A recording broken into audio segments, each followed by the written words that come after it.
Hi students, welcome to an educational studies. 7ನೇ ತರಗತಿ ಗಣಿತ ಭಾಗ 1 ಅಧ್ಯಾಯ 3 ಬಿಂದುವಿನ ಆಚೆಗೆ ಒಂದು ಇಣುಕು ನೋಟ. ಹಿಂದಿನ ವಿಡಿಯೋಗಳಲ್ಲಿ ನಾವು ಪೇಜ್ ನಂಬರ್ 69ರವರೆಗಿರುವಂತಹ ಎಲ್ಲ ಪ್ರಶ್ನೆಗಳಿಗೆ ಉತ್ತರಿಸಿದ್ದೇವೆ. ಈ ವಿಡಿಯೋದಲ್ಲಿ ಪೇಜ್ ನಂಬರ್ 70ರಿಂದ ಪೇಜ್ ನಂಬರ್ 73ರಲ್ಲಿರುವಂತಹ ಎಲ್ಲ ಪ್ರಶ್ನೆಗಳಿಗೆ ಉತ್ತರಿಸೋಣ. ಪೇಜ್ ನಂಬರ್ 70 ಗಮನಿಸಿ. 10 ಗ್ರಾಂ ಎಂದರೆ ಎಷ್ಟು ಕಿಲೋಗ್ರಾಂಗಳು? 10 ಗ್ರಾಮನ್ನು ನಾವು ಇಲ್ಲಿ ಕಿಲೋಗ್ರಾಂಗೆ ಪರಿವರ್ತಿಸಿದಾಗ, ಕಿಲೋಗ್ರಾಂಗೆ ನಾವು ಪರಿವರ್ತಿಸುವಂತಹ ಸಂದರ್ಭದಲ್ಲಿ ಗ್ರಾಂನಿಂದ ಕಿಲೋಗ್ರಾಂಗೆ ಪರಿವರ್ತಿಸುವಾಗ ನಾವು 1000ದಿಂದ ಭಾಗಿಸಬೇಕು. ಏಕೆಂದರೆ 1 ಗ್ರಾಂ ಅಥವಾ 1 ಕಿಲೋಗ್ರಾಂಗೆ 1000 ಗ್ರಾಂ ಆಗಿದೆ. ಆದ್ದರಿಂದ 1000ದಿಂದ ಭಾಗಿಸಿ 10 ಡಿವೈಡೆಡ್ ಬೈ 1000 ಈಗ 10 1 10, 10ಅನ್ನು 100ರಿಂದ ಗುಣಿಸಿದಾಗ ನಾವು 1000ವನ್ನು ಪಡೆಯುತ್ತೇವೆ. ಆದ್ದರಿಂದ 1 ಡಿವೈಡೆಡ್ ಬೈ 100 kg ಆಗಿದೆ. 1 ಡಿವೈಡೆಡ್ ಬೈ 100ಅನ್ನು ನಾವು ದಶಮಾಂಶ ರೂಪದಲ್ಲಿ ಬರೆದಾಗ 0.01 kg. ಇಲ್ಲಿ ನಾವು ಬಿಂದುವಿನ ನಂತರ 3 ಸಂಖ್ಯೆಗಳನ್ನು ತೆಗೆದುಕೊಳ್ಳಬೇಕು. ಮುಂದೆ ನೋಡಿ, ಪ್ರತಿ ಗ್ರಾಂ 1 ಕಿಲೋಗ್ರಾಂನ 1000ನೇ ಒಂದು ಭಾಗವಾಗಿರುವುದರಿಂದ 254 ಗ್ರಾಮನ್ನು ಈ ರೀತಿ ಬರೆಯಬಹುದು. ನಾವು 254 ಗ್ರಾಂನನ್ನು ಯಾವ ರೀತಿ ಬರೆಯಬಹುದು ಎಂದು ತೋರಿಸಿದ್ದೇವೆ ನೋಡಿ. 254 ಗ್ರಾಂ ಈಕ್ವಲ್ಸ್ ಟು, ಇಲ್ಲಿ ಪರಿವರ್ತಿಸುವಾಗ ನಾವು 1000ದಿಂದ ಭಾಗಿಸಬೇಕು. ಆದ್ದರಿಂದ 254 ಡಿವೈಡೆಡ್ ಬೈ 1000 ಎಂದು ಬರೆದಿದ್ದಾರೆ. 254ಅನ್ನು 200 ಪ್ಲಸ್ 50 ಪ್ಲಸ್ 4 ಎಂದು ವಿಭಾಗಿಸಲಾಗಿದೆ. ಆದ್ದರಿಂದ ಮುಂದೆ ನೋಡಿ, 200 ಬೈ 1000, 50 ಬೈ 1000, 4 ಬೈ 1000. ಈಗ ಇಲ್ಲಿ 200 ಮತ್ತು 1000ದಲ್ಲಿ 2 0 ತೆಗೆದು 2 ಬೈ 10 ಬಂದಿದೆ. 50 ಮತ್ತು 1000ದಲ್ಲಿ 1 0 ತೆಗೆದು 5 ಬೈ 100 ಮತ್ತು 4 ಬೈ 1000 ಹಾಗೆ ಇರಲಿ. ಈಗ ದಶಮಾಂಶ ರೂಪದಲ್ಲಿ ಬರೆದಾಗ 0.254 kg ಆಗುತ್ತದೆ. ಮುಂದಿನ ಖಾಲಿ ಜಾಗಗಳನ್ನು ಭರ್ತಿ ಮಾಡಿ. ಇಲ್ಲಿ ಕೊಟ್ಟಿರುವಂತಹ ಸಂಖ್ಯೆಗಳನ್ನು ನಾವು ಗ್ರಾಂನಿಂದ ಕಿಲೋಗ್ರಾಂಗೆ ಪರಿವರ್ತಿಸೋಣ. ಈಗ ನೋಡಿ, ಇಲ್ಲಿ ನಾವು ಕೆಜಿಯಿಂದ ಗ್ರಾಂಗೆ ಮತ್ತು ಗ್ರಾಂನಿಂದ ಕೆಜಿಗೆ ಪರಿವರ್ತನೆಯನ್ನು ಮಾಡಬೇಕಾಗಿದೆ. ಇಲ್ಲಿ ಗ್ರಾಂನಿಂದ ಕೆಜಿಗೆ ಪರಿವರ್ತಿಸಬೇಕು. ಗ್ರಾಂನಿಂದ ಕೆಜಿಗೆ ಪರಿವರ್ತಿಸುವಾಗ ನಾವು 465ಅನ್ನು 1000ದಿಂದ ಭಾಗಿಸಬೇಕಾಗುತ್ತದೆ. ಈಗ ನಾವು ಇಲ್ಲಿ 1000ದಿಂದ ಭಾಗಿಸಿದಾಗ ದಶಮಾಂಶ ರೂಪದಲ್ಲಿ 0.465 ಎಂದು ತೆಗೆದುಕೊಳ್ಳಬೇಕು. ಏಕೆಂದರೆ ಇಲ್ಲಿ 1000ವಿದೆ. 3 ಸಂಖ್ಯೆಯ ನಂತರ ನಾವು ಒಂದು ಬಿಂದುವನ್ನು ಇರಿಸುತ್ತೇವೆ. 3 ಸಂಖ್ಯೆಯ ನಂತರ ಒಂದು ಬಿಂದು ಇಟ್ಟಾಗ ಇಲ್ಲಿ ಯಾವುದೇ ಸಂಖ್ಯೆ ಇಲ್ಲ. ಆದ್ದರಿಂದ ಬಿಂದುವಿನ ನಂತರ ಒಂದು 0ಯನ್ನು ತೆಗೆದುಕೊಳ್ಳಿ. ನಂತರ 68 ಗ್ರಾಮನ್ನು ನಾವು ಕೆಜಿಗೆ ಪರಿವರ್ತಿಸುವಾಗ ಇಲ್ಲೂ ಕೂಡ ನೋಡಿ 68 ಇದೆ. 68ಅನ್ನು ಬರೆದುಕೊಳ್ಳಿ. ನಾವು 3 ಸಂಖ್ಯೆಯ ನಂತರ ಬಿಂದು ಇರಿಸಬೇಕು. 3ನೇ ಜಾಗದಲ್ಲಿ ಯಾವುದೇ ಸಂಖ್ಯೆ ಇಲ್ಲ, 0ಯನ್ನು ಇರಿಸಿಕೊಳ್ಳಿ. ಬಿಂದು ಇಲ್ಲಿ ನಂತರದ ಜಾಗದಲ್ಲೂ ಕೂಡ ಯಾವುದೇ ಸಂಖ್ಯೆ ಇಲ್ಲ, 0 ಎಂದು ತೆಗೆದುಕೊಳ್ಳಿ. ಆದ್ದರಿಂದ 0.068 kg ಬಂದಿದೆ. ನಂತರ 1560 ಗ್ರಾಂ, ಇಲ್ಲಿ 4 ಸಂಖ್ಯೆಗಳಿವೆ. 3 ಸಂಖ್ಯೆಯ ನಂತರ ಒಂದು ಬಿಂದುವನ್ನು ಇರಿಸಿ. 1.506 ಬಂದಿದೆ. ಇಲ್ಲಿ ನೀವು ನೋಡಬಹುದು 1 kgಗೆ 1000 ಗ್ರಾಂ ಇರುವುದರಿಂದ ಇಲ್ಲಿ ನಾವು 3 ಸೊನ್ನೆಗಳನ್ನು ಪಡೆಯುತ್ತೇವೆ. ಆದ್ದರಿಂದ 3 ಸಂಖ್ಯೆಯ ನಂತರ ನಾವು ಬಿಂದುವನ್ನು ಇರಿಸಬೇಕಾಗುತ್ತದೆ. ನಂತರ ನೋಡಿ, 704 ಗ್ರಾಂ ಈಕ್ವಲ್ಸ್ ಟು, ಇಲ್ಲಿ 704 ಇದೆ, ಬರೆದುಕೊಳ್ಳಿ. 3 ಸಂಖ್ಯೆ ಆಯಿತು. ಬಿಂದುವಿನ ನಂತರ ಯಾವುದೇ ಸಂಖ್ಯೆ ಇಲ್ಲ, 0 ಎಂದು ತೆಗೆದುಕೊಳ್ಳಿ. 0.704 kg ಆಗಿದೆ. ಈಗ ಕೆಜಿಯನ್ನು ನಾವು ಗ್ರಾಂಗೆ ಪರಿವರ್ತಿಸುವಾಗ 1000ದಿಂದ ಗುಣಿಸಬೇಕಾಗುತ್ತದೆ. ಇಲ್ಲಿ ಗುಣಿಸಿದ್ದೇವೆ. 0.56 kg ಇಲ್ಲಿ ಗ್ರಾಂಗೆ ಪರಿವರ್ತಿಸುವಾಗ ಗುಣಿಸಬೇಕು. ಈಗ ನೋಡಿ, ಗ್ರಾಂನಿಂದ ಕೆಜಿಗೆ ಪರಿವರ್ತಿಸುವಾಗ ಭಾಗಿಸಬೇಕು ಮತ್ತು ಕೆಜಿಯಿಂದ ಗ್ರಾಂಗೆ ಪರಿವರ್ತಿಸುವಾಗ ನಾವು 1000ದಿಂದ ಗುಣಿಸಬೇಕು. ಇಲ್ಲಿ 1000ದಿಂದ ಭಾಗಿಸುತ್ತೇವೆ, ಇಲ್ಲಿ 1000ದಿಂದ ಗುಣಿಸಬೇಕಾಗುತ್ತದೆ. ಈಗ 0.56 ಗುಣಿಸು 1000 ಮಾಡಿದಾಗ ನಾವು 5600 ಪಡೆಯುತ್ತೇವೆ. 00 ಅಂದರೆ 2 ಸಂಖ್ಯೆಯ ನಂತರ ಒಂದು ಬಿಂದುವನ್ನು ಇರಿಸಬೇಕು. ಇಲ್ಲಿ 2 ಸಂಖ್ಯೆಯ ನಂತರ ಇದೆ. ಆದ್ದರಿಂದ 2 ಸಂಖ್ಯೆಯ ನಂತರ ಬಿಂದು ಇಟ್ಟಾಗ 560 ಬಂದಿದೆ. ಆದ್ದರಿಂದ ಇಲ್ಲಿ ನೋಡಿ 560 ಗ್ರಾಂ ಎಂದು ತೆಗೆದುಕೊಳ್ಳಿ.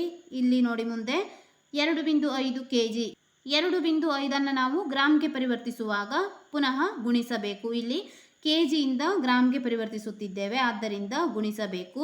ಗುಣಿಸಿದಾಗ ಈಗ 1 ಸಂಖ್ಯೆಯ ನಂತರ ಒಂದು ಬಿಂದು ಎಂದರೆ 1 0ಯ ನಂತರ ಒಂದು ಬಿಂದು ಇಟ್ಟಿದ್ದೇವೆ. 2500 ಗ್ರಾಂ ಬಂದಿದೆ.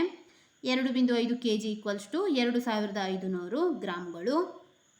ಇಲ್ಲಿ ಮುಂದೆ ನೋಡಿ ಅಕ್ಕಿಯ ತೂಕಗಳನ್ನು ಕೊಟ್ಟಿದ್ದಾರೆ. 10 kg ಅಂದರೆ 10,000 ಗ್ರಾಂ, 1 kg 1,000 ಗ್ರಾಂ.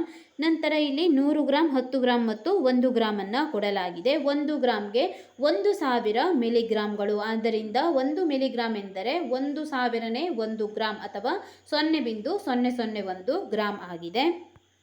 ರೂಪಾಯಿ ಪೈಸೆ ಪರಿವರ್ತನೆ. ಈಗ ನಾವು ರೂಪಾಯಿಯಿಂದ ಪೈಸೆಗೆ ಪರಿವರ್ತಿಸುವುದನ್ನು ನೋಡಬಹುದು. 1 ರೂಪಾಯಿಗೆ 100 ಪೈಸೆಗಳು. ಆದ್ದರಿಂದ 1 ಪೈಸೆ ಎಂದರೆ 100ನೇಯ 1 ರೂಪಾಯಿ ಈಕ್ವಲ್ಸ್ ಟು 100ನೇಯ 1 ಎಂದರೆ 0.01 ಎಂದು ಕೂಡ ನಾವು ತೆಗೆದುಕೊಳ್ಳಬಹುದು. ಇಲ್ಲಿ ನೋಡಿ 75 ಪೈಸೆಯನ್ನು ಕೊಟ್ಟಿದ್ದಾರೆ. 75 ಪೈಸೆ ಎಂದರೆ 75/100.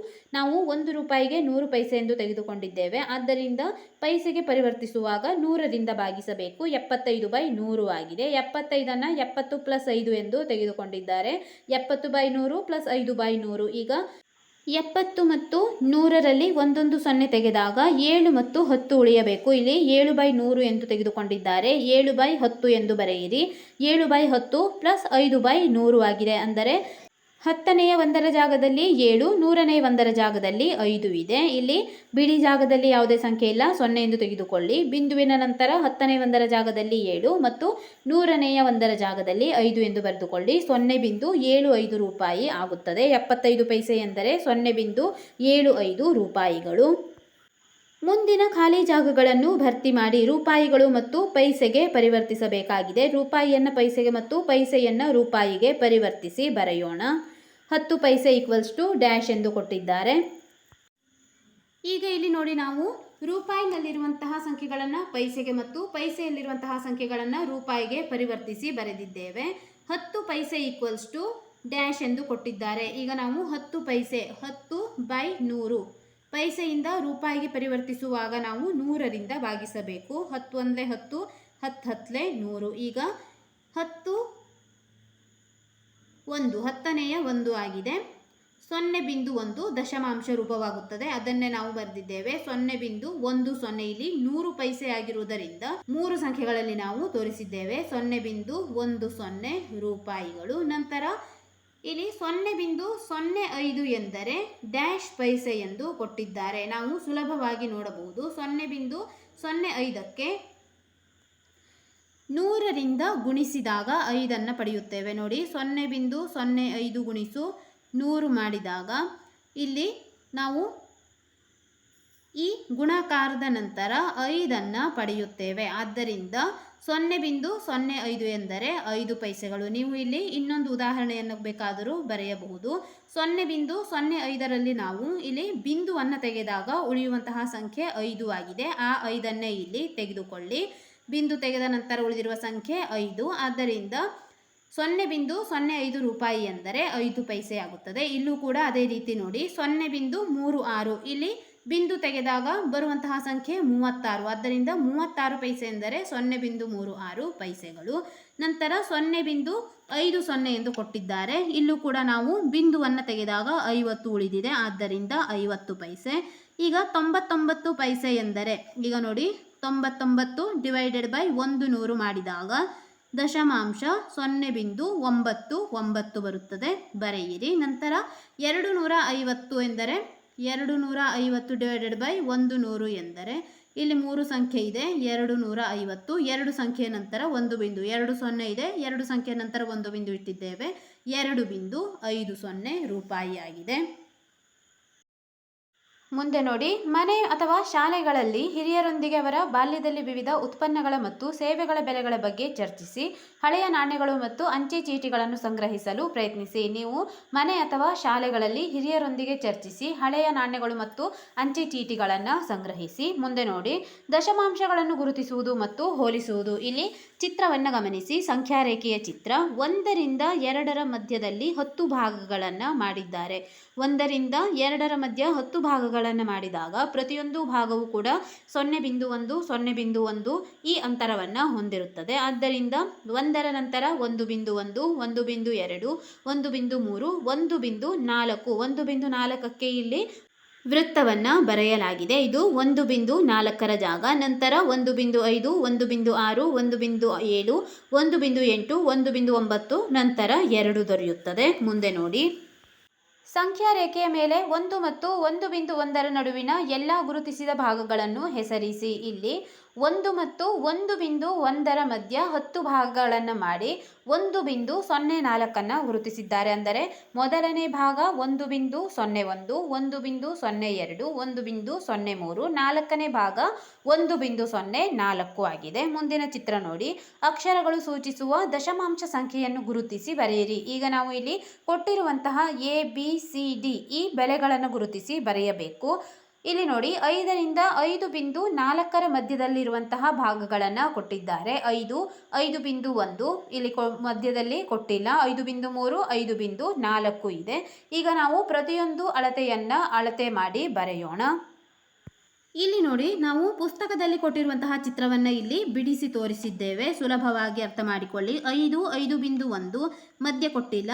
5.3, 5.4 ಕೊಟ್ಟಿದ್ದಾರೆ. ಈಗ ಇಲ್ಲಿ ಪ್ರತಿಯೊಂದರ ಮಧ್ಯದಲ್ಲಿ 10 ಭಾಗಗಳನ್ನು ಮಾಡಿದ್ದಾರೆ. 5 ಮತ್ತು 5.1ರ ನಡುವೆ 10 ಭಾಗ ಮಾಡಿದಾಗ ಇಲ್ಲಿ ಪ್ರತಿಯೊಂದು ಬಿಂದುಗಳನ್ನು ನೀವು 5.01 ಅಂದರೆ 5.1ರ ಮಧ್ಯದಲ್ಲಿರುವಂತಹ ಸಂಖ್ಯೆಗಳು 5.01, 5.02, 5.03 ಈ ರೀತಿಯಾಗಿ ಇಲ್ಲಿ ಕೊನೆಯದಾಗಿ 5.09 ಬರುತ್ತದೆ. ಆದ್ದರಿಂದ ಎ ಜಾಗ 5.09. ನಂತರ ಇಲ್ಲಿ ನೋಡಿ 5.1 ಮತ್ತು 5.3ರ ಮಧ್ಯದ ಭಾಗ ಸಿ ಭಾಗವಾಗಿದೆ. ಅದು 5.2 ಆಗುತ್ತದೆ. ನೀವು ಸುಲಭವಾಗಿ ನೋಡಬಹುದು. 5, 5.1, 5.2, 5.3, 5.4.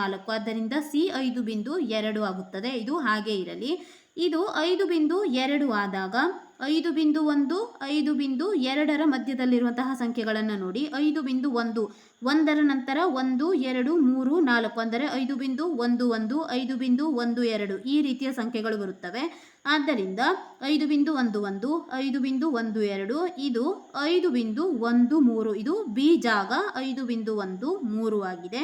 ಸಿ ಕಂಡುಹಿಡಿದಿದ್ದೇವೆ. 5.2 ಬರೆದುಕೊಳ್ಳಿ. ನಂತರ 5.3 ಮತ್ತು 5.4ರ ಮಧ್ಯ ನೋಡಿದಾಗ ನೀವು 5.3 ಮೊದಲನೇ ಜಾಗವಾದ್ದರಿಂದ 5.3 1 ಇದು 5.3 2 ಈ ರೀತಿಯಾಗಿದೆ. ಮೊದಲನೇ ಜಾಗ ಡಿ ಕೇಳಿದ್ದಾರೆ. 5.3 1 ಎಂದು ಬರೆದುಕೊಳ್ಳಿ. ಸೊನ್ನೆಯ ಸಂದಿಗ್ಧತೆ. ಇಲ್ಲಿ ನಾವು ಸೊನ್ನೆಯನ್ನು ಬಿಂದುವಿನ ನಂತರ ಮತ್ತು ಬಿಂದುವಿನ ಮೊದಲನೇ ಜಾಗದಲ್ಲಿ ಅಥವಾ ದಶಮಾಂಶ ಸಂಖ್ಯೆಗಳ ನಂತರ ಮತ್ತು ದಶಮಾಂಶ ಸಂಖ್ಯೆಗಳ ಮೊದಲೇ ನಾವು ಇಟ್ಟಾಗ ಅಲ್ಲಿ ಯಾವ ರೀತಿಯ ಬದಲಾವಣೆಗಳನ್ನು ಗಮನಿಸುತ್ತೇವೆ ಎಂದು ಇಲ್ಲಿ ತೋರಿಸಲಾಗಿದೆ. ಈಗ ನೋಡಿ 0.2 ಸೋನು 0.2 0.20 0.200 ಎಂದು ಬರೆಯಬಹುದು ಎಂಬುದಾಗಿ ಹೇಳುತ್ತಾನೆ.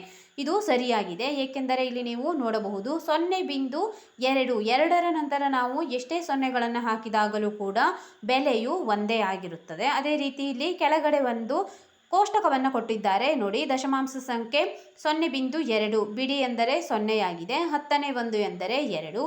0.20 ಇಲ್ಲೂ ಕೂಡ ಬಿಡಿ 0. 10ನೆಯ 1 2 ಆಗಿದೆ. 100ನೇ 1 0.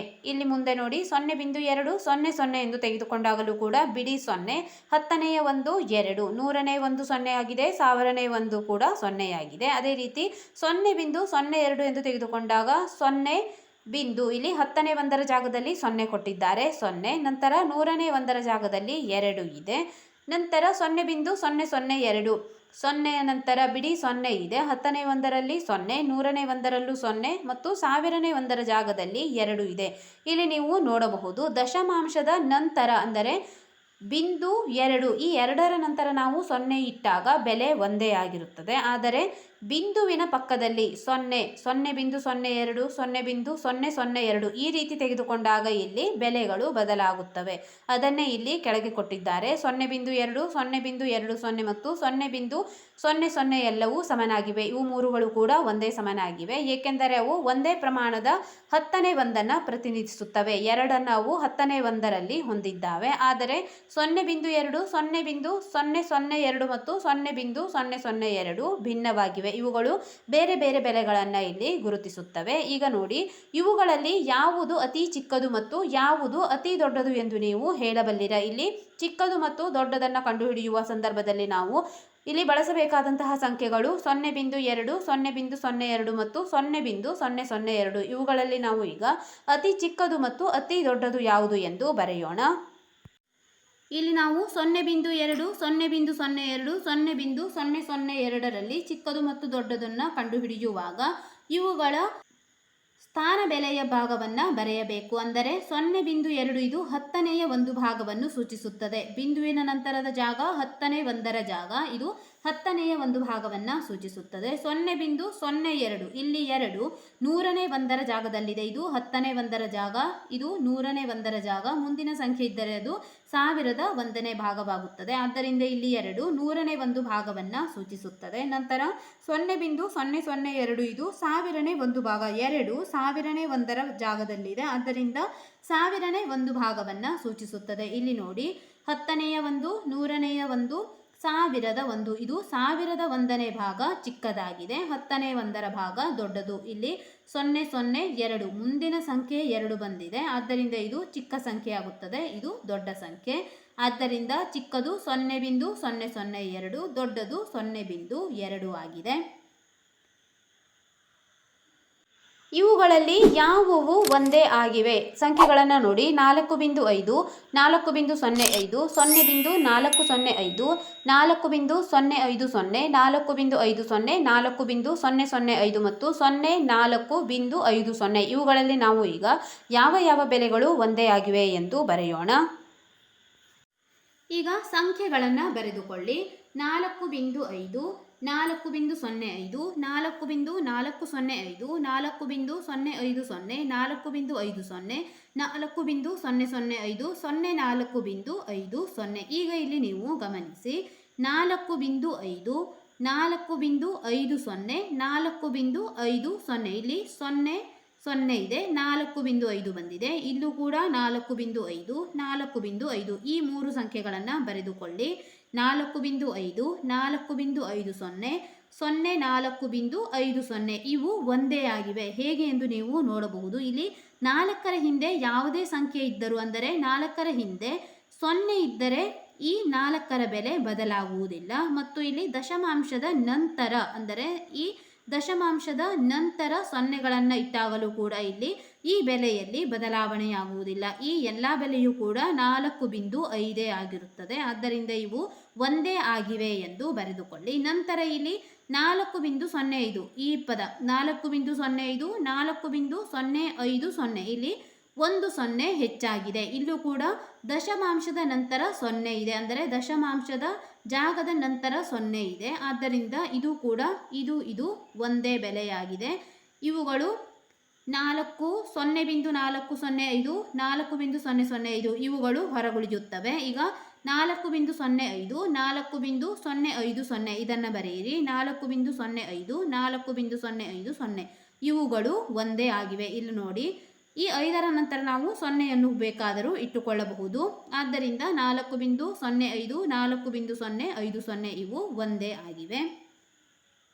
ಮುಂದಿನ ಚಿತ್ರ ಎನಲ್ಲಿ ಸಂಖ್ಯಾ ರೇಖೆಯನ್ನು ಗುರುತಿಸಿ. ಪ್ರತಿ ಹಂತದಲ್ಲಿ 4.185 ಸಂಖ್ಯೆಯನ್ನು ಗುರುತಿಸಲು ಸಂಖ್ಯಾ ರೇಖೆಯ ಒಂದು ನಿರ್ದಿಷ್ಟ ಭಾಗವನ್ನು ವರ್ಧಿಸಲಾಗುತ್ತದೆ. ಇಲ್ಲಿ ನೀವು ಕೆಳಗಡೆ ಸಂಖ್ಯಾ ರೇಖೆಯ ಚಿತ್ರಗಳನ್ನು ಗಮನಿಸಿ. ಮೊದಲನೇ ಚಿತ್ರ ಅಂದರೆ ಎ ಸಾಲಿನಲ್ಲಿರುವ ಚಿತ್ರಗಳನ್ನು ನೋಡಿ. ಇಲ್ಲಿ ಎ ಸಾಲಿನಲ್ಲಿರುವ ಚಿತ್ರಗಳಲ್ಲಿ ಪ್ರತಿಯೊಂದು ಹಂತದಲ್ಲೂ ಕೂಡ 4.185 ಗುರುತಿಸಿದ್ದಾರೆ. ಅದೇ ರೀತಿ ಈಗ ನಾವು ಮುಂದಿನ ಪ್ರಶ್ನೆ ನೋಡಿ. ಚಿತ್ರ ಬಿಯ ಕೊನೆಯ ಸಂಖ್ಯಾ ರೇಖೆಯಲ್ಲಿ ಇಲ್ಲಿ ಕ್ವಶನ್ ಮಾರ್ಕ್ ಸೂಚಿಸುವ ದಶಮಾಂಶ ಸಂಖ್ಯೆಯನ್ನು ಗುರುತಿಸಿ. ಇದೇ ರೀತಿಯ ಸಂಖ್ಯೆಗಳನ್ನು ನಾವು ಪಕ್ಕದಲ್ಲಿ ತೆಗೆದುಕೊಂಡಾಗ ಇಲ್ಲಿ ಪಕ್ಕದ ಸ್ಥಾನ ಅಂದರೆ ಬಿ ನಲ್ಲಿರುವ ಸಂಖ್ಯಾ ರೇಖೆಗಳು ಯಾವ ದಶಮಾಂಶ ಸಂಖ್ಯೆಯನ್ನು ಸೂಚಿಸುತ್ತವೆ ಎಂದು ನಾವು ಬರೆಯೋಣ. ಈಗ ಇಲ್ಲಿ ನೋಡಿ, ಮೊದಲನೆಯದಾಗಿ ಇದು ಎ ಮತ್ತು ಇದು ಬಿ ಎಂದು ತೆಗೆದುಕೊಳ್ಳಿ. ಈಗ ನಾವು ಎ ಚಿತ್ರದಲ್ಲಿ ವಿವರಿಸುತ್ತೇವೆ ನೋಡಿ. ಇಲ್ಲಿ ಎಲ್ಲ ಜಾಗದಲ್ಲೂ ಕೂಡ 4.185 ತೋರಿಸಿದ್ದಾರೆ. ಅಂದರೆ 0ಯಿಂದ 10, ಈ 0ಯಿಂದ 10ರ ಮಧ್ಯೆ 10 ಭಾಗ ಮಾಡಿದಾಗ ಇದು 1, 2, 3, 4, 5, 6, 7, 8, 9, 10 ಆಗುತ್ತದೆ. ಈಗ ನೋಡಿ, ಈ ಜಾಗ 1, 2, 3, 4, 4.1 ಅಂದರೆ ಇಲ್ಲಿ 4 ಮತ್ತು 5ರ ಮಧ್ಯೆ 10 ಭಾಗ ಮಾಡಿ, ಈ 10 ಭಾಗ ಮಾಡಿದಾಗ ಮೊದಲನೇ ಜಾಗದಲ್ಲಿದೆ ಎಂದು ನಾವು ಊಹಿಸಿ 4 ಮೊದಲನೇ ಜಾಗ ಎಂದರೆ 4.1 ಆಯಿತು. 4.185 ಎಂದು ಈ ಜಾಗದಲ್ಲಿ ತೋರಿಸಿದ್ದಾರೆ. ನಂತರ ನೋಡಿ 4 ಮತ್ತು 5, ಇಲ್ಲಿ 4 ಮತ್ತು 5 ಇದನ್ನೇ ಇಲ್ಲಿ ಈ ರೀತಿಯಾಗಿ ತೋರಿಸಿದ್ದಾರೆ. 4 ಮತ್ತು 5ರ ಮಧ್ಯೆ 10 ಭಾಗ ಮಾಡಿದಾಗ 4.1 4.2 4.3 ಈ ರೀತಿಯಾಗಿ ಇಲ್ಲಿ ಮುಂದುವರಿಯುತ್ತದೆ. 4 ಇದು 4.1 4.1ರ ನಂತರ ಇಲ್ಲಿ ಈ ಜಾಗ ಅಂದರೆ ಇಲ್ಲಿ ಪುನಃ 10 ಭಾಗ ಮಾಡಿದ್ದಾರೆ. ಇಲ್ಲಿ 10 ಭಾಗ ಮಾಡಿದಾಗ 4.11 4.12 4.13 ಈ ರೀತಿಯಾಗಿ ಇಲ್ಲಿ 4.185 ಇಲ್ಲಿ ತೋರಿಸಿದ್ದಾರೆ. ಈಗ 4.1 ಮತ್ತು 4.2 ಆಗಿದೆ. ಈ ಎರಡನ್ನೇ ಇಲ್ಲಿ ವಿಭಾಗಿಸಿ ಈ ರೀತಿಯಾಗಿ ತೋರಿಸಿದ್ದಾರೆ. 4.1 4.2 ಈಗ 4.1 ಇದು 4.11 4.11 4.22 ಈ ರೀತಿ ಬಂದಾಗ ಇಲ್ಲಿ ಇದು 4.15 ಆಗುತ್ತದೆ. 4.16 ಇದು 12 ನಂತರ ಇದು 8ನೇ ಸ್ಥಾನ ಅಂದರೆ 4.18 ಆಯಿತು. ಮಧ್ಯದಲ್ಲಿದೆ 4.18 ಇಲ್ಲಿ ಮಧ್ಯ ಪುನಃ 10 ಭಾಗ ಮಾಡಿದಾಗ 5ನೇ ಜಾಗಕ್ಕೆ 4.18 ಅಂದರೆ ಮಧ್ಯ ಜಾಗ ಇಲ್ಲಿ ಬಂದಿದೆ. ಈಗ ಇಲ್ಲಿ ನೋಡಿ ಇದು 4.19 4.18 ಇದನ್ನೇ ಇಲ್ಲಿ ಮುಂದೆ ಪುನಃ ಈ ರೀತಿಯಾಗಿ ವಿಭಾಗಿಸಿದ್ದಾರೆ. 4.18 4.19 10 ಭಾಗ ಮಾಡಿದಾಗ 4.18 ಇದು ಈ ಜಾಗ 4.181 ಇದು 4.182 4.183 ಈ ರೀತಿಯಾಗಿ ಮಾಡಿದಾಗ ಇಲ್ಲಿ ಮಧ್ಯದ ಜಾಗ 4.185 ಇದು 5ನೇ ಜಾಗವಾಗಿದೆ. ಆದ್ದರಿಂದ 4.185 ಆಗಿದೆ. ಅದನ್ನೇ ಇಲ್ಲಿ ಬಿ ಪಟ್ಟಿಯಲ್ಲಿ ನೋಡಿ. ಬಿ ಪಟ್ಟಿಯಲ್ಲಿ ನಾವು ಕೊಟ್ಟಿರುವಂತಹ ಸ್ಥಾನವನ್ನು ಗುರುತಿಸಿ ಬರೆಯಬೇಕು. 0 ಇಂದ 10 1 2 3 4 ಅಂದರೆ ಇಲ್ಲಿ 3 ಬಂದಿದೆ. ಪುನಃ ಇಲ್ಲಿ 10 ಭಾಗ ಇದೆ ಎಂದು ನಾವು ಊಹಿಸಿ 3.1 ಎಂದು ತೆಗೆದುಕೊಂಡಿದ್ದೇವೆ. ನಂತರ 4ರಿಂದ 5 ಇಲ್ಲಿ ನೋಡಿ 4ರಿಂದ 5 ಇದೆ. ಆದ್ದರಿಂದ ಇಲ್ಲೂ ಕೂಡ ನಾವು 4ರಿಂದ 5 ಎಂದೇ ತೆಗೆದುಕೊಳ್ಳಬೇಕು. 4ರಿಂದ 5 ಇದ್ದಾಗ ಇಲ್ಲಿ ಭಾಗ ಮಾಡಿದಾಗ ಮೊದಲನೆಯದಾಗಿ ಇದು 4 ಇದು 4.1 4.2 ಈ ರೀತಿ ಆಗುತ್ತದೆ. 4.1ರ ಮಧ್ಯ ಕೊಟ್ಟಿದ್ದಾರೆ. ಇಲ್ಲಿ ಪುನಃ 10 ಭಾಗ ಮಾಡಿದ್ದೇವೆ ಎಂದು ತಿಳಿದುಕೊಂಡಾಗ ಇಲ್ಲಿ 4.01 ಈ ಪ್ರತಿಯೊಂದು ಕೂಡ 4.01 4.02 4.03 ಈ ರೀತಿ ಆಗುತ್ತದೆ. ಇದು ಮಧ್ಯ ಬಂದಾಗ 4.05 ಆಗಿದೆ. ಇಲ್ಲಿ ನೋಡಿ ಈಗ 4.1 4.2 ಕೊಟ್ಟಿದ್ದಾರೆ. ಇಲ್ಲೂ ಕೂಡ 4.1 4.2 ಎಂದು ತೆಗೆದುಕೊಳ್ಳಿ. 4.1 4.2 ಇದು 4.11 ಇದು 4.11 4.12 ಈ ರೀತಿ ಮಾಡಿದಾಗ ಇದು 4.15 ಆಗುತ್ತದೆ. ಇಲ್ಲಿ ಕೊನೆಯದಾಗಿ ತೆಗೆದುಕೊಂಡಿದ್ದರಿಂದ 4.15 ಇಲ್ಲಿ ಪುನಃ 10 ಭಾಗ ಮಾಡಿದಾಗ ಇದು 9ನೇ ಜಾಗ. ಇದರ ನಂತರ 10 ಭಾಗ ಮಾಡಿದಾಗ ಇದು 9ನೇ ಜಾಗವಾಗಿದೆ. 4.15ನೇ ಜಾಗ ಇದು ಇಲ್ಲಿ ಗುರುತಿಸಿದ್ದರಿಂದ 4.15 9 ಆಯಿತು. ನಂತರ ಇಲ್ಲಿ ನೋಡಿ 4.18 4.19 ಇಲ್ಲಿರುವ ಸಂಖ್ಯೆ 4.18 4.19 ಇದು 4.181 ಇದು 4.182 ಈ ರೀತಿ ಮಾಡಿದಾಗ ಕೊನೆಯ ಸಂಖ್ಯೆ 4.18 9ನೇ ಜಾಗ. ಆದ್ದರಿಂದ 4.18 9 ಬಂದಿದೆ. ಆದ್ದರಿಂದ ಬರೆದುಕೊಳ್ಳಿ 4.18 9. ಈ ವಿಡಿಯೋದಲ್ಲಿ ನಾವು ಪೇಜ್ ನಂಬರ್ 70ರಿಂದ ಪೇಜ್ ನಂಬರ್ 73ರಲ್ಲಿರುವಂತಹ ಎಲ್ಲ ಪ್ರಶ್ನೆಗಳಿಗೆ ಉತ್ತರಿಸಿದ್ದೇವೆ. ಮುಂದಿನ ವಿಡಿಯೋದಲ್ಲಿ ಪೇಜ್ ನಂಬರ್ 74ರಿಂದ ಇನ್ನುಳಿದಂತಹ ಎಲ್ಲ ಪ್ರಶ್ನೆಗಳಿಗೆ ಉತ್ತರಿಸೋಣ.